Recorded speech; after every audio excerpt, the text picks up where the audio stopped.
piatok minulý týždeň sa na Strednej odbornej škole Polytechnickej v Humennom otvorila špecializovaná učebňa v rámci zapojenia sa tejto strednej školy do globálnej vzdelávacej iniciatívy programu sieťových akadémií CISCO.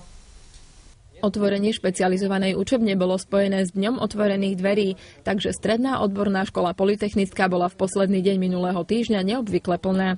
Žiakom 9. ročníkov sa prihovoril riaditeľ strednej školy. Zhrnul učebné odbory poskytované školou, privítal hostí a predovšetkým možno budúcich študentov.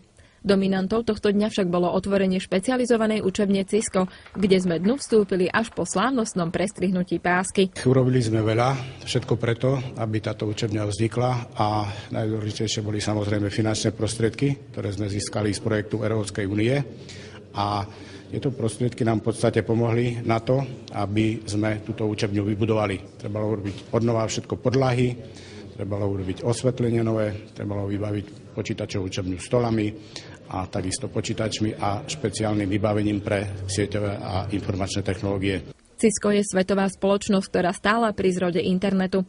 V roku 1997 vytvorila vzdelávací program pre stredné školy, ktorý sa postupne rozšíril po celých Spojených štátoch a neskôr po celom svete. Už v roku 1999 na Slovensku sme sa o tom programe dozvedeli a ako prvý v Strednej Európe Košická technická univerzita sa do programu zapojila, tým pádom vlastne sa stalo tzv. Také centrum vlastne tohto programu a dostali sme sa vlastne až do súčasnosti, kedy na Slovensku na základe spolupráce s ministerstvom školstva existujúceho nejakého memoranda o spolupráci máme vytvorenú sieť 4 univerzít, tzv. Regionálne centra, Technická univerzita v Košiciach, Slovenská technická univerzita v Bratislave, Žilinska univerzita a Akadémia obrany štátu Liptovskom Mikuláši a tieto univerzity ako regionálne centra sa potom starajú a vytvárajú tzv. Lokálne školy, lokálne akadémie pri existujúcich školách na Slovensku, vlastne je pokryté celé územie Slovenska a v súčasnosti máme takýmto spôsobom zapojených do programu 59 stredných škôl. No a v rámci programu študuje na stredných a vysokých školách v súčasnosti okolo 6 000 študentov. Program CISCO pomáha riešiť problémy spojené s rozvojom súčasnej informatickej spoločnosti, ktorá čelí nedostatku pracovníkov v oblasti informatiky a sieťových technológií. Osľubujeme si veľmi veľa, a to predovšetkým tým, že sa dostaneme do tých programov CISCO a samozrejme v spolupráci s pánom docentom a ďalšími odborníkmi naši žiaci absolvujú tieto programy a budú vzdelaní v týchto veciach a jednoducho budú mať uplatnenie v praxi a v živote po skončení našej školy.